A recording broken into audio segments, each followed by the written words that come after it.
我们来到了柬埔寨西港。之前的视频和大家讲述了这个城市的危险。除了危险之外，西港另外一件值得注意的事情就是这里的物价。据说这个柬埔寨城市的物价比肩香港。上期视频讲到我们在西港一个中国人开的湘菜馆吃饭，随便点了3个小菜就接近150元人民币，而当地路边摊一份炒方便面也要快40元。柬埔寨西港的物价到底有多离谱？今天我们就带着大家一探究竟。在西港中国人的聚集区，我们去了一家超市。因为西港的中国人很多，所以这里的中国商品应有尽有，你能想到的这里都有卖，但是价格却很高。这里的葡萄居然卖到了100元1公斤，别的蔬菜水果以及家用电器的价格也很离谱。但是西港不是只有中国人的生活区，在离中国人生活区不远的地方就是当地人的生活区。我们去探访了一处市场，打听后发现，原来当地人售卖的货物价格都很低廉。在西港这个城市，中国人的生活区和柬埔寨的生活区物价相比，一个天上一个地下。结束了几天西港的行程，第二天我们前往柬埔寨第2大城市马德旺。下面就和狒狒文涛开始今天的旅程。今天的视频还是很长，视频制作不易，请大家多多点赞评论，你们的支持是我们一路走下去的动力。大家好，我是狒狒，我们正在背包环游东南亚。现在我们在柬埔寨的西哈努克市。柬埔寨这个国家物价非常高，高到和本国的居民收入还有经济发展水平完全不相符。而西港呢，可以说是柬埔寨全国物价最高的一个地方了。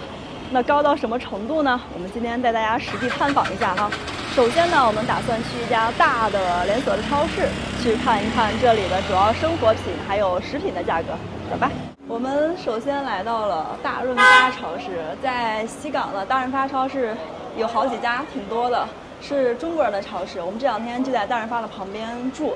通过买了几次水还有面包呢，我发现这家呢在西港算是物价稍微适中的，比较有代表性，所以我们来这个超市看一看哈。这个超市在2楼，它这个1层呢是一些中餐馆小店儿，比如说这个下面有一家山县小吃，然后这边还有一个什么福建的餐厅，还有一个潮州牛肉丸，都在这块儿。我们现在已经来到了2楼这个超市的主入口处，这里有很多家这个棋牌室的广告，比如说什么宴会厅啊、金贝娱乐呀，然后在这儿我们还看到了一个西港公立港华学校。这一家呢就是当地的一个主要是收中国学生的学校哈，它有这个中文幼儿班，还有一个小学1到6年级，中学7到9年级，还有成人中文班，感觉里面授课还挺多，还有夜学班，应该是给中文速成班，应该是给本地人教这个中文的，还有一个叫成人简语班，主要就是语言类的哈。除了这种正常的幼儿园、小学、中学之外，这种成人的都是这种学语言的班了。我这个学校真的跟我们的学校一模一样的，教学楼啊、操场啊什么的。这个超市刚进来就是水果区哈，这是金枕榴莲，我看到它的价格是1公斤6.5，不知道咱们国内现在多少钱？大家可以说一下这个价格贵不贵？1公斤6.5美元啊，美元。再去看一看西瓜，这边好多的水果呀。这个本地的西瓜还不贵啊，它1公斤是0.48美元，也就是差不多3块人民币，1公斤3块，我觉得不贵。对。然后再看看这边就挺贵的了，这个是泰国的红心西瓜，然后这个泰国的无籽瓜，这些价格都将近要2美刀了，1公斤2美刀，平均下来1斤就要差不多7块钱了，算是有点小贵哈。再去看看别的，中国香蕉1公斤也是2刀啊，1.98。2刀。哦，1公斤2刀，1斤也是7块钱。但是这个是不是应该算是中国进口过来的，算贵的？然后这些就是一些这个北方的温带的水果了，库尔勒香梨啊、苏梨，还有苹果，红富士苹果。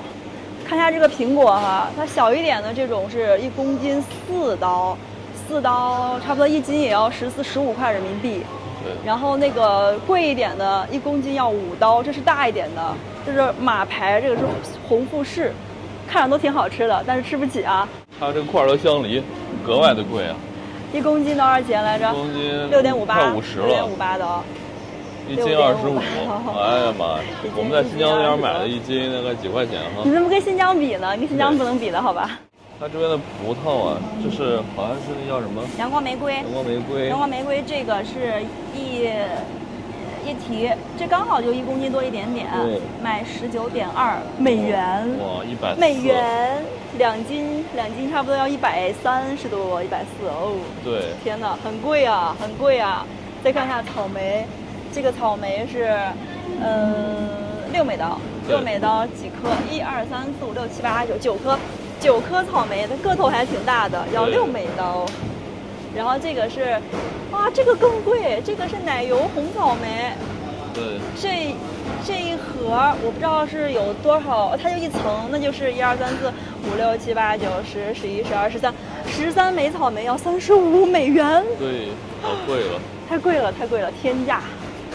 哎，现在想想呢，我们在国内好幸福呀，我们的物价好舒服。我们来看看这种普通的葡萄啊，这么点儿也要大概是5美刀。新疆提子。对。我们再来看看蔬菜哈，我觉得这个玉米挺便宜的，玉米1根儿差不多是人民币3.5块的样子。对。我觉得还比我们家门口便宜。因为我们俩那阵儿从西安走的时候，我们楼下的玉米都很贵，那会儿也不知道啥原因，比平时都贵。然后看一下，这个是西葫芦，这边叫小瓜，哦，南方也有很多人叫小瓜。这个西葫芦呢，1公斤卖1.8刀，1.8刀啊，1公斤。然后再看看别的，黄瓜叫中国青瓜哈，其实我们普通的黄瓜，这个1公斤是2.88刀。2.88刀，1公斤20块钱，对，1斤10块，1斤10块怎么说呢？其实咱们国内每次到春节的时候，因为那会儿不是这种蔬菜少一点嘛，对，过年那会儿呢也买到过10块1斤的黄瓜，对，就蔬菜我觉得没有水果那么夸张哈。是。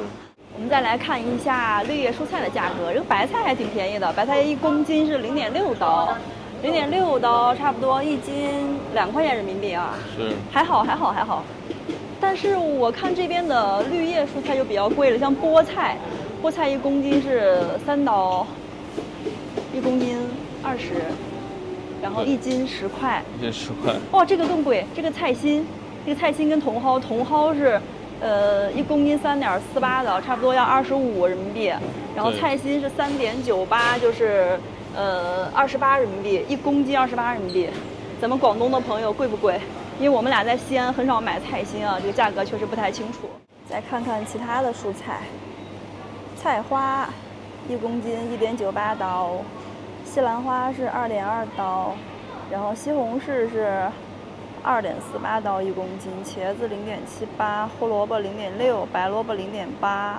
这一长排的冷藏柜就是这个超市的饮料和饮用水了。看一下价格啊，本国的好像便宜一些，像这个维塔500毫升是卖0.4刀的，但是我们中国的水会贵一些。怡宝会卖到0.6，农夫山泉卖到0.7。水看着还行，但是饮料就比较贵了。果粒橙呢，1瓶都卖到1.2刀，差不多要8块多，将近9块人民币了。看一下脉动是1.2美刀。这个超市我觉得价格还挺良心的，比外面的那些便利店卖的便宜多了。这个可乐呢，这瓶装的会贵一些啊，瓶装的就是1块0.8。这个柜子里都是啤酒了，我看到有中国的青岛和雪花。因为我平时不太买啤酒啊，我不知道价格怎样，大家看一下贵不贵。青岛啤酒330毫升卖1美刀，然后雪花勇闯天涯330毫升卖0.7美刀。我们现在来到了面包区，看一下西港这个超市里的吐司。这个吐司呢是卖3刀的，但是它比较少啊，就这些，可能有个5、6片的样子，卖3刀。这边的加了提子的、葡萄干的，稍微贵一点，3.2刀。哎，这个不错啊，4个豆沙的。哦。才1美刀呀，7块对钱。，是打折的对啊， ，4个1。咱明天就当早饭吃了。对明天反正没饭。我和慧慧就省吃俭用。这里面包感觉好贵，比国内能贵个1-2倍。贵好多是的，没办法，来到这边，房租什么都好几倍了。是的。这个位置我还看到了面粉，五得利5公斤卖10刀，五得利的2.5公斤卖5.9刀。这个大润发里面还挺大的，我们现在来到了这种电器区吧，算是。因为柬埔寨呢是一个农业国，他们国家的工业并不发达，所以这边的这些工业品卖的会稍微贵一点。我刚看到了一个风扇，就比如说这个吧，这个风扇呢就是这种很普通的落地扇哈，美的，这个卖差不多500块钱人民币。是的，我觉得还挺贵的，应该比我们得翻1倍左右。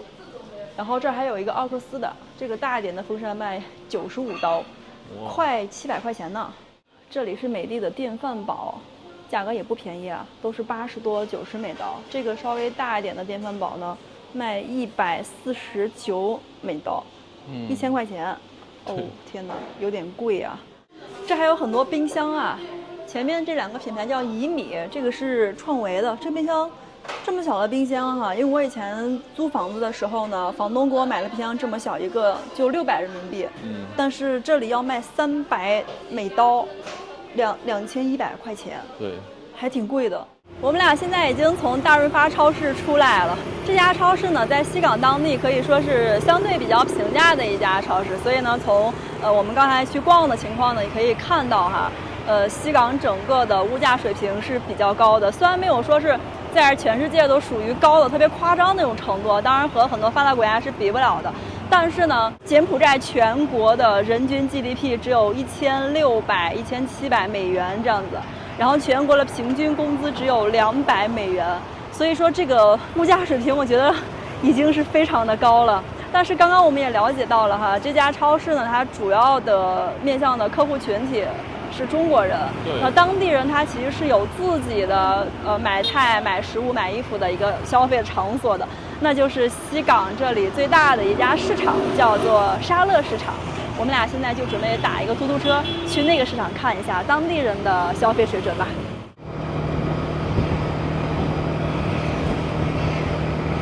今天这个风好溜啊，好凉爽。西港的风太凉快了。想你的风还是吹到了西港，坐上我心爱的出租车，它永远不会堵车。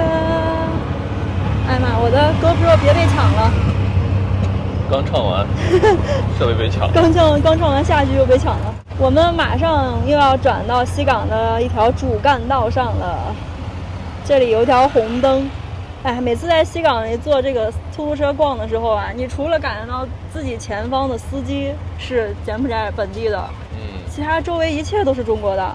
是这些菜馆啊，这些车什么造型店啊，对这些车呀，包括车里的司机，车里面拉的客人，对，还有所有出租车里面坐的客人，除了极个别的5%的欧美白人之外吧，对，大部分全是中国人。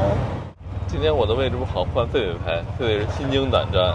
狒狒坐这儿现在连呼吸都不敢。大家看我们视频的时候，麻烦帮我们点赞、评论，对，送个小花花，一键3连一下啊！这都是我们冒着生命危险拍出来的素材啊，是第一手的、最真实的西港的现状啊！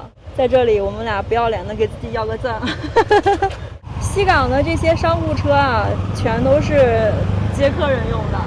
他们经常频繁的往返于西港是有机场的，对，他们去机场还有巴士总站去接客人。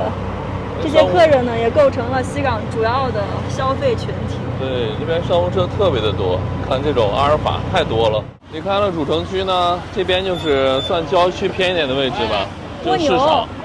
哇，一来有卖螺的，好大的螺啊！这是蜗牛还是螺？是螺。螺。我还以为是蜗牛。我们现在已经来到了沙乐市场的大门口了。哇，这市场好大呀！看，一眼能望到头。对。但是需要使劲望一下。而且一个特点，这边市场主要都是当地人啊。是的。不像超市里面全都是中国人。我们去逛一下，哇，它很大呀！看这边还有这么长这么深，然后那边也是，其实这是中间的一个主干道，大概有个200到300米长，但是它往各个方向又纵深出很多小巷子，所以整个面积是非常大的。你有没有发现，我们到了沙乐市场之后呢，再也看不到中文了，每家的标牌呢就全是高棉语了。对，高棉语，完全看不到任何的中文字了。一来有卖金的，还有换钱的。这里是卖衣服的。对，卖衣服的。那这里面不知道有没有卖菜的，卖水果和卖菜的，我们转转吧。我感觉靠边一点会有，因为中间这个像卖衣服的、卖金的这种比较赚钱嘛，对不对？你看还有这种称重的，称一次多少钱？可以。这个不用了，不要钱我都不称，给钱都不称，赶紧走，赶紧走。称一个，我给你掏钱。赶紧走，赶紧走。我记得我们俩刚出门的时候，刚到越南的第2天，我还说我预感我的旅行后面会越来越瘦的，然而并没有。大家看我最近又胖了，因为我们俩在越南一共玩了1个月，我们签证是1个月，然后在越南的前半段，就从芽庄之前，我们每天都吃的是越南的餐，那些米粉啊，还是比较清淡的哈。但是到了芽庄之后，我们俩实在受不了了，就每天开始疯狂的吃中餐。芽庄、胡志明市，每天在吃火锅，吃什么广东菜，吃川菜，然后就成现在这样了。然后最近这边太阳又厉害，就又黑又胖了。然后我们俩到了柬埔寨之后，这个中餐你就不用挑，遍地都是中餐，又继续吃，然后现在就这样子了。这边感觉好越南的小吃啊，那个看起来挺春卷是吧？这是炸春卷，这普通的春卷，这好像是年糕那种的，看起来挺甜的。柬埔寨人的口味比较偏甜点。对。我们在这边转呢，碰到一个韩国旅行团。我们俩把这个市场的主干道从头转到尾了，主要是衣服、水果，还有一些杂货，然后还有那边有一些边上卖海鲜的。应该这一片儿从这个位置开始，里面都是卖蔬菜的了。我们去里面看一下当地人买菜的市场，看看柬埔寨这边的物价是不是到底这么贵？哎，这还有做那个美食的。对，哇，这春卷啊，炸春卷啊。里面好像卷的是豆角，外面是那个面，吃不吃？有点油啊。有点油，我们再转转吧，走吧。好多卖鱿鱼干的。这个是当地的这种粽子。对。对一下。跟我们在越南吃那个很像啊。哇，一股海鲜的味道。这个味道好酸爽。就各种干的，这是鱿鱼干、黄鱼干，这猪肉脯啊。再往里面走哈，里面全都是卖菜的了。我们来了解一下当地人买菜市场的价格吧。慧慧刚才问这个青菜多少钱？这个呢？1公斤3500。Same。也3500哈。一样的。你好。Hello。How much 1 kilogram? $2. $5 1 kilogram， 5刀1公斤。这个是五花猪的五花肉。这个市场里面哈，卖菜这块地上很窄，而且有点滑，很多水，挺拥挤的，挺逼仄的。粮油副食、蔬菜、水果，这里面还挺大的哈。这还有卖菜的一条巷子。对，就是味道不太好闻。哦，你是柬埔寨人吗？还是中国人？中国。你是中国人啊？我们俩刚才在沙乐市场的卖菜这片区域转了一圈哈，果然哈这边的菜价还是要便宜很多的。那个黄瓜是稍微贵一点，我刚刚问了是1斤算人民币应该是7块钱左右。其他菜就比较便宜了，比如说像白菜啊、上海青、菠菜，还有土豆，这些都是1公斤3500瑞尔，大概相当于人民币1斤下来就是3块钱，1公斤6块钱这样子。对，我觉得比这个超市便宜太多了。刚刚我们去那个大润发里面的绿叶菜，1公斤都是3到4美金，是超市1/4的价格。因为这里1公斤不到1美刀，那边是3到4美刀，我觉得还是。还可以，就对本地人这个收入水平来说，就还能接受了。是的。然后这个肉的价格是五花肉跟那个排骨价格差不多，都是1公斤5美刀。算下来1斤就是个17、18块人民币。对。也不能说是特别便宜，但是比超市就好多了。这市场真是热闹啊！大哥家里晚上要做大盘鸡吗？就站在这个位置啊，能看到这个市场的百态，卖鸡的、卖兔子的，还有兔子，哇，好多小白兔啊，小灰兔，兔子有点厉害。这边这环境是不太好啊，好多的兔子，白兔子、灰兔子，有点臭啊。妈呀，这是家禽区，有卖兔子的，然后还有卖鸡的，哇，那边还有卖鸽子的。这边好多的家禽啊，鹅、鸡，这兔子应该也吃的吧？柬埔寨这边人会做兔子。这市场整个环境都是不太体面啊，感觉。这块卖肉的、卖鱼的味道都特别的大，还有这块就是卖兔子的、卖家禽的，啊，味儿都特别的重。还有这个卖肉的也是，就往那儿一放，这种小姐姐过来买肉的。哇，整个市场就在一个大的顶棚里面，然后也没有任何的降温措施。旁边这个大姐家还有自己的风扇，像有的没有的话就特别的热。我正在站在一会儿，一身臭汗。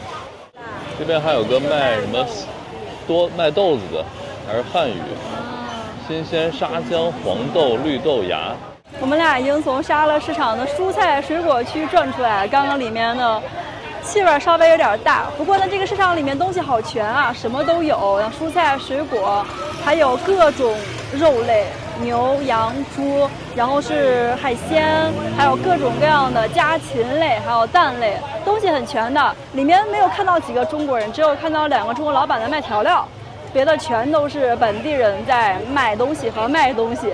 它价格还可以，我刚刚问了一下那个活鸡哈，那个鸡是称的，它1公斤是3美刀，1公斤3美刀，这样算下来买一只鸡大概60块人民币左右吧，一只它那个中等鸡差不多就3公斤这样子。这个市场因为都是当地人嘛，所以它没有停汽车的区域，都是停摩托车的。大家看，当地人的摩托车上挂着各种各样的吃的，就提回家了，全是当地人在这边买啊。市场还是菜非常多的，比我们在市内见的超市啊，还有那种小店，菜多得多。我们只转了市场的左半边，我们现在去右半部分。这个市场很大的，那边我看到有一些卖当地小吃的，我们再去逛逛吧。在沙勒市场的外围哈，沿街边上还摆了很多的摊儿，各种各样的蔬菜，还有鱼类、海鲜，感觉这个市场好热闹呀。我们俩之前呢因为我们住的那个区域呢，相对比较靠海边一点，感觉是娱乐城会多一点。然后在这边呢，才能看到本地这种生活的感觉。是的。哎，这个是那个小的什么鱼？小鱿鱼。这个叫什么鱼呀，涛哥？小鱿鱼。小鱿鱼。对。那个是八爪鱼。那个是章鱼，对的。哇塞，这看着都好香啊！还有螃蟹，看着也好香啊。哎呀，涛哥，我跟你说，咱们下次一定出来的时候带一个那种插电的小锅吧，因为这些东西自己买来做很便宜的。可以。下次带锅你来给咱背哈。这大姐好热情。对。我在那儿拍照片呢，大姐一直给我打招呼。这边好多卖海鲜的都懂汉语哈，懂中文。对，我们会问 how much， 然后当地人直接告诉我们3万。对，3万1公斤，3万。哎，大车来了。3万就这个螃蟹，螃蟹的话大概是26一斤，还行价格。哇，还有好多的海鲜。看起来还挺鲜的。对，哎，这不是我们吃那个鱼吗？老板鱼。老板鱼。大卫。哦，这边的海鲜还挺多，好热闹的市场啊，全部是当地人。我觉得只有在中国人会在这边买一些海鲜，里面应该不太会去，所以这边卖海鲜他们都会中文，但别的卖鸡啊、卖菜的不太会中文，不知道什么东西。这个好像是那个小鱼，特别小那种小鱼，然后里面放的是生姜丝。还有辣椒，对，腌在一起，生腌呗。What's this? Seafood？ 可以直接吃，他们告诉你可以直接吃。他们两个跟我们说直接吃的，那就是那个传说中的生腌。对，生腌。腌起来，这是什么瓜？是一些瓜，不知道什么东西。里面也有海鲜。哎呀，果然靠海吃海啊。对这个地方的食物品种呢，就比那个金边的海鲜多了。对，那个啥，那个是炸的，炸的那种虾饼，带一个虾。Hello, how much for one? 5000瑞尔一个。5000瑞尔一个。一盒还一个？一盒。一盒，那就是，大概9块钱吧。对，还行。这一看当地人给的价格。I want try one. OK. OK.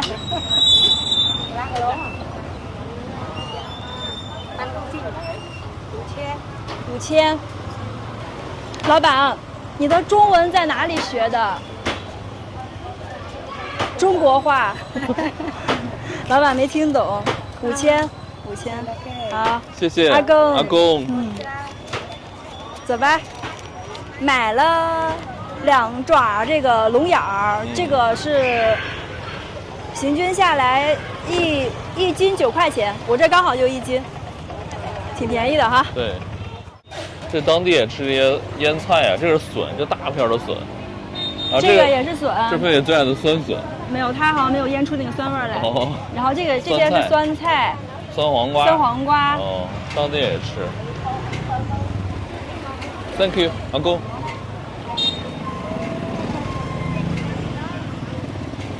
哇，这虾不错呀，看一看多少钱？你又不吃？问一下呗，可以买2个回去烤一烤。3,000。kilogram, 1 kilogram, real. 3万瑞尔1公斤哈。Yeah. 3万瑞尔1公斤，1公斤52，1斤26块钱。我们现在已经来到了沙勒市场的美食区了。我们现在站的是个小十字路口啊，从这边还有我身后，这里全都是好吃的。我们现在去找一找，有没有晚上的晚饭在这儿解决的可能呢？哎，这是什么？这个怎么啊？苋菜还是什么？我感觉像那个海麻线，对，有点像你闻这个味道，对，看着像海麻线。这个不知道怎么吃，走，再转转去。这个姐姐坐这儿吃虾呢，看着好香啊，好美啊。白灼的水煮虾。看看这里卖什么？这边是炒米饭和炒面、炒粉儿。对。哦，前面不好过了，前面的那家老板卖的是那种蒸的螃蟹和虾。刚才那大酱啊，都是瓶装的。这是什么？啊，这是那个小鱿鱼，油炸的哈，油炸的鱿鱼。Hello， 这个帅哥家不知道卖什么呢？他怎么都在洗锅了？好像这个市场每天6点要关门，现在都5点20了。哇，老板这不错啊！哇，红烧肉加鸡蛋，红烧肉加鸡蛋，吃吗，涛哥？这个想吃，来一份，但是有点下不了口。你是怕你长胖吧？对。哇，这炸鱼，油炸的鱼，这是排骨，这是鸡翅。老板家自助餐啊。哎，这个菜就特别像越南吃的那个贡茶。对。它里面会放很多的柠檬。是的。不知道你能不能闻得到？已经有了。这里面是那个鱼柠檬做的。哦，那我觉得它的那个红烧肉和蛋里面没准儿也有柠檬。对。不好说，看看吧。这边有你最爱的甘蔗汁。哦，是吗？对。Hello, how much this one? 3. 老板给你拿钱比的。3,000 real。他给你拿钱。啊 ，OK, one. Yeah。哇，终于买到慧慧爱喝的甘蔗汁了。这个价格太实惠了，我们在别地儿买都是2美刀，2美刀倒没有20那么夸张，2美刀。这家只需要3000瑞尔，是0.75美刀，差了几倍了。是的。0.75美刀。这个太好喝了，慧慧喝了一口就不打算让我喝了，所以说再给我买一个。给他重买一个。One more。这个阿姨一看我们再买一个，嘴上乐开了花，心里想着：哎呀，我做的真好喝。对，其实这些开店的老板，他们赚钱倒是其次，很多人觉得你把他的食物能吃完，表示很喜欢，他就很开心了。对，很多都是这样的。只要我们每次吃饭之后，走着跟老板说，哇，太好吃了，然后老板就是啊，就很开心的样子。真好，真高兴。对，哇，这个市场果然便宜啊，比我们这2天待的这个娱乐产业的聚居地的东西便宜太多了。是的，本地人都来这儿的，是对的，太便宜了。对的 ，Thank you，谢谢 ，Thank you。看看这个量，这么大一杯啊，5块钱，鲜榨的甘蔗汁。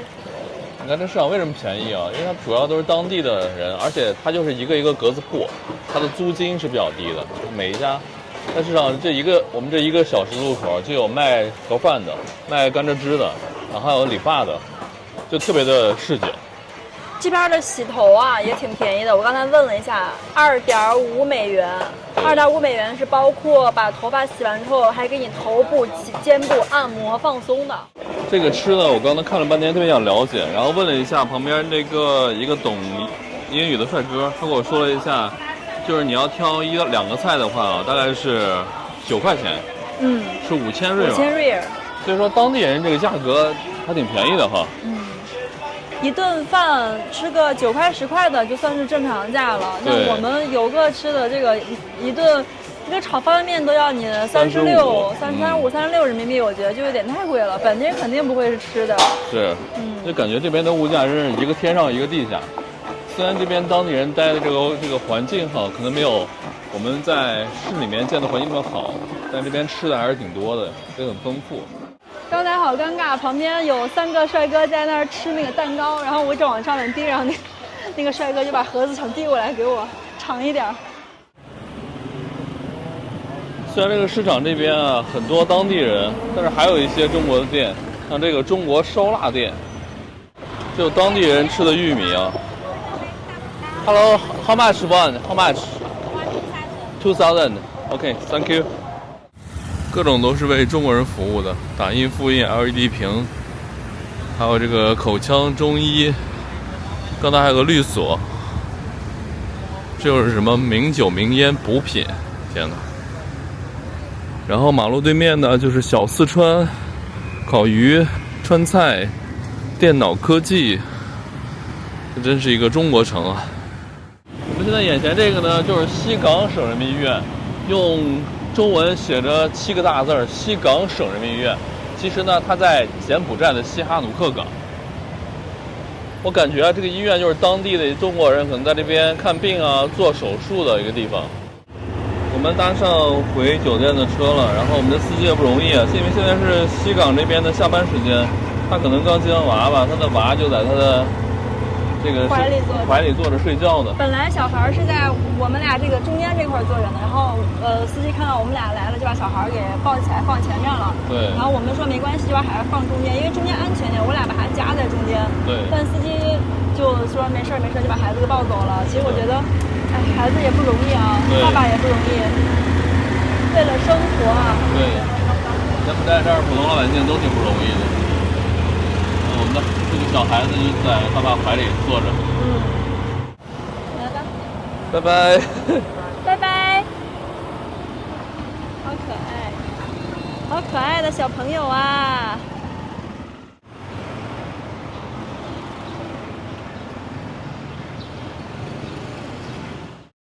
大家好，我是狒狒，我们正在背包环游东南亚。现在呢，我们在柬埔寨的西港。今天是我们在西港的第4天了，也是最后一天了。我们准备离开这里，前往我们这次柬埔寨旅行的下一个城市，也就是柬埔寨的第2大城市马德旺。那从这个西港到马德旺是没有直达的这种班车的，所以我们今天需要先坐车到金边，从金边再转车去马德旺。那很多人都关心我们俩的安全情况哈，给大家汇报一下，目前我和文涛加起来腰子还剩4个，那我们就出发去坐那个班车吧，走。今天我们还订的是这个 VET 家的。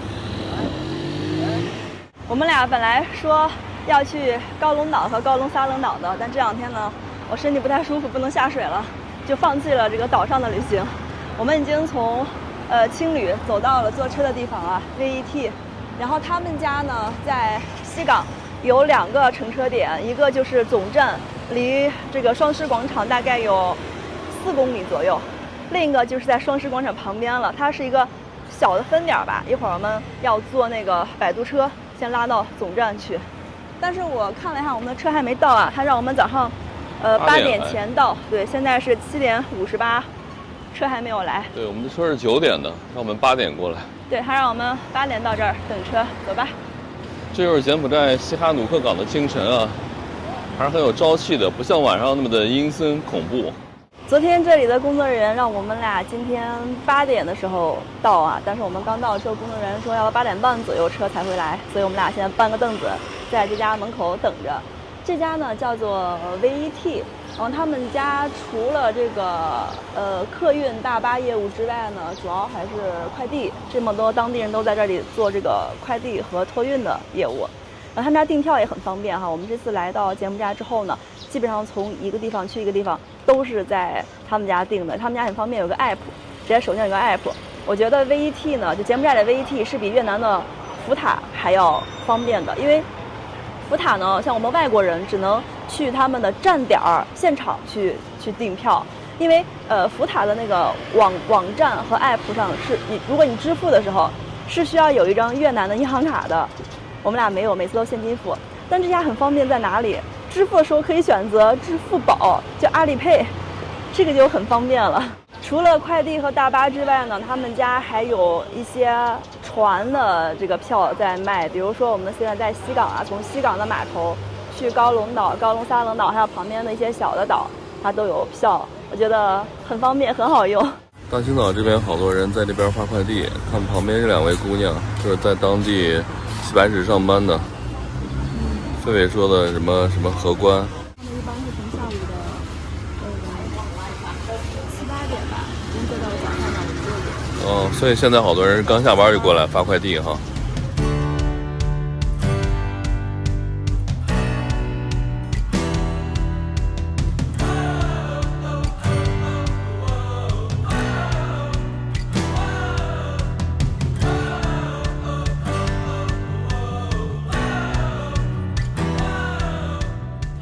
我们已经从刚才那个分站来到了巴士总站，我们从这儿呢就要出发去金边了，马上要离开西港了。这个就是中间的一个转盘，这个转盘再过去哈，我们再转个弯，上了那条路呢，基本上就离开了西港市区了。对，在西港待了4天时间。今天呢，我们还是走那条京港高速，金边到西港的高速，对，大概3个小时。我们是9点，现在准时9点发车，12点整我们就会到达金边。对，今天这个高速呢，中间可能还会停一次吧。我们俩今天坐这个车比较高级啊，这个车是那种12座的，比上次来那个大多了。然后我俩这个位置应该是算是楼王座王的位置了，很舒服。你看它前面特别宽，可以放包，腿可以这样子翘起来，而且有很多的空间。给我们一人发了一瓶水，这个地方还可以放饮料，反正挺舒服的，挺豪华的，挺豪华的。这个应该算是 VIP 车了，特舒服。哎呀，我们要走了，拜拜了，西港。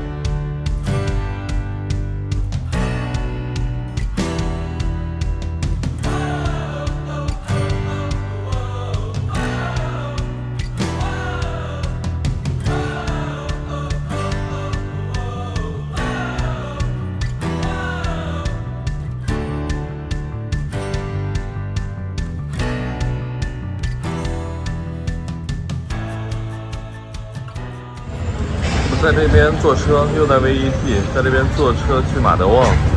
这边呢还有自动售票机，厉害了，先进的。这边可以买票，然后这是等候区，都写的是中文、英文还有高棉语。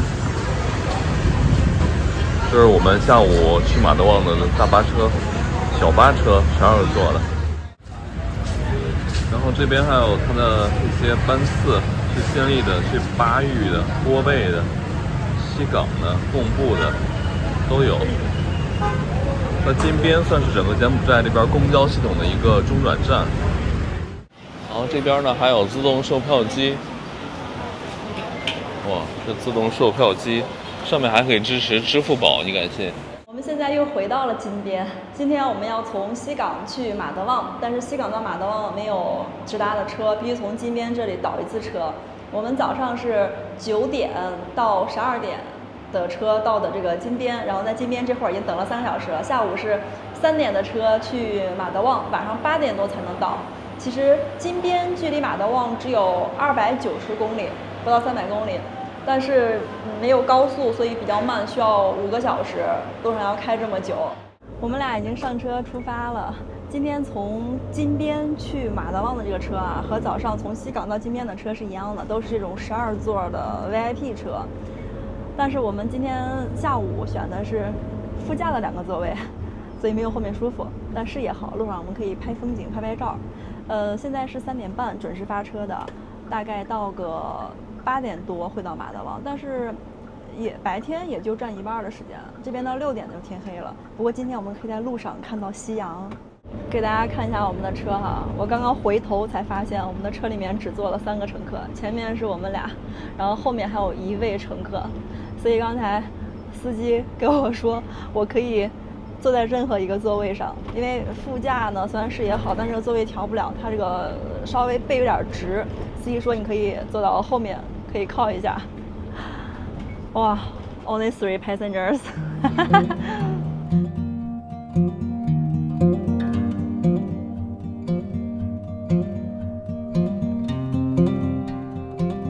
我们的车在这边停了，这是一个服务区让我们休息的。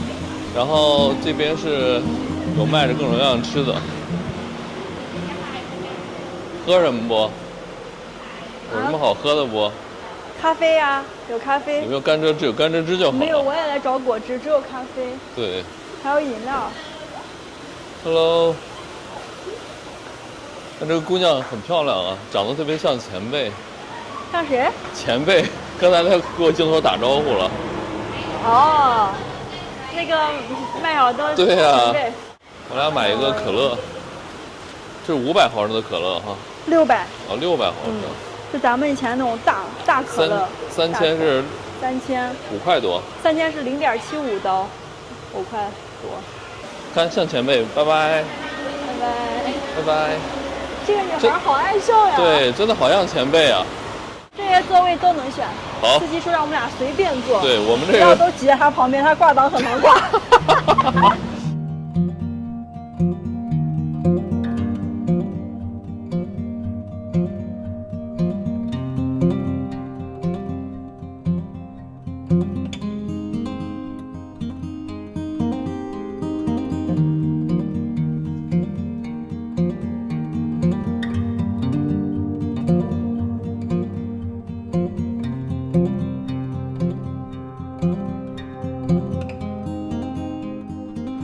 车又停了，哇！我们还有快2个小时到马德旺。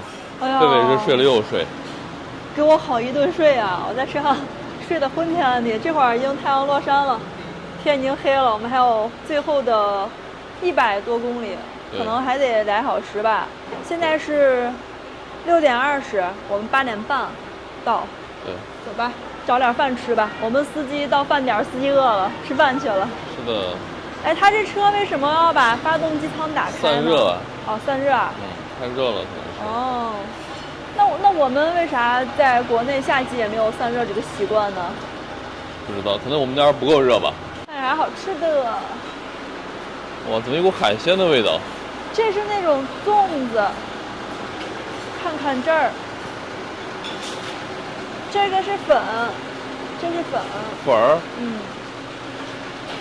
啊，有菜单哦，妈呀，这菜单我也不认识呀！你看，离开了首都之后，还有西港之后，就没有中文和英文了，基本上都是高棉语。我看图点，这些好像都是粉。对，都是粉儿。这个是鸡蛋饼吧？对，还有个炸鱼。看他们家的食材，有小黄瓜，还有这种花儿，什么花儿我真的没见过，还有这种酸果子。这种酸果子就是那个做酸汤鱼，贵州酸汤鱼那种酸果子。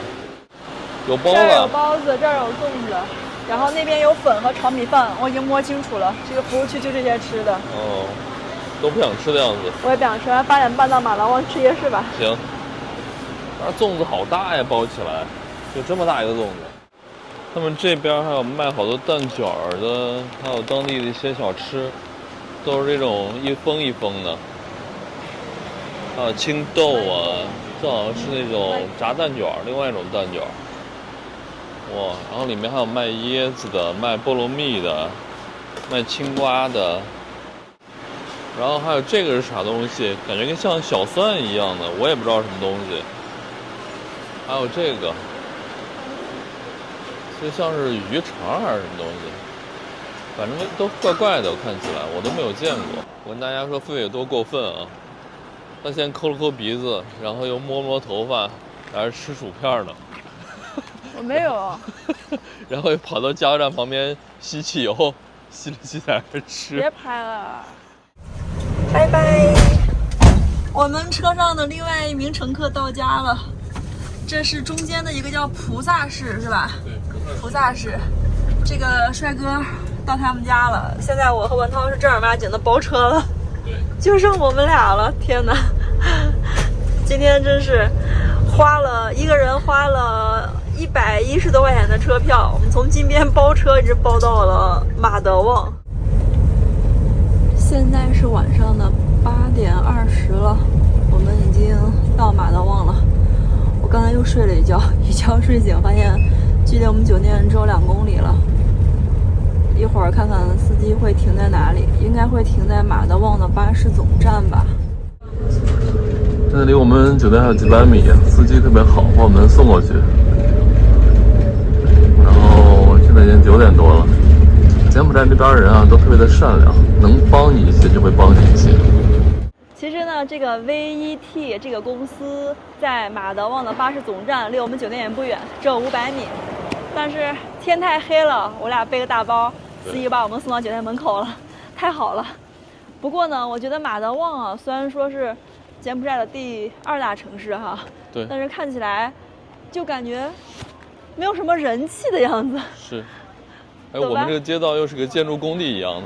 对，我们从进入马德旺开始，我就感觉这个城市的空气和灰尘有点大。前面就到了。哎，这家酒店好像是华人开的吧？对，对定的什么皇家酒店 Royal Hotel， 然后这又写的中文皇冠酒店。但是还是很多的老外啊，都是来旅游的。我们也是老外。去看看。我看网上有人评论里面说他们家是华人开的。Hello， 哎妈，哎妈，안녕하세요。I'm from China. Are you from China? Yes， 你好。哎呀，这些做生意的人语言转得好快。老板他们给我们介绍这个行程，我们可以组合说，因为这边马德旺最主要的就是一个 bamboo train， 还有一个就是竹火车，还有一个看蝙蝠洞。对。你是华人？我是潮州人。潮州人。老板是潮州人，是老板吗？是老板吗？我的爸爸。哦，老板好。啊，潮州人，来福啊！我是第3代。哦。出生在马德旺出生，我的爸爸妈妈也出生在马德旺，在柬埔寨。我的爷爷出生这里，他的爸爸妈妈从中国来。潮州人。潮州人。哇，太好了。回去很多次了。哦。去玩，去兄弟姐妹，有在。潮州还有很多亲人，对，太好了！没想到在这儿还碰到了华人，谢谢你，很高兴的认识你。我也是，爱哥。这就是这边的行程表，给大家看一下啊。它这个下面是竹火车，我这个右边这个是竹火车，然后这个是一个寺庙，山顶的寺庙，还有蝙蝠。这是一天的行程，30刀。我们俩已经到房间了，给大家看一下我们在马德旺住的酒店哈。我们刚过来的时候，大家也可以通过视频看到整个马德旺的，感觉它的市建不算特别的新，然后这种大楼比较少，所以房子呢就很多房龄就比较久一些啊。对，像我们这个酒店呢，就挺老，肉眼可见的有些陈旧。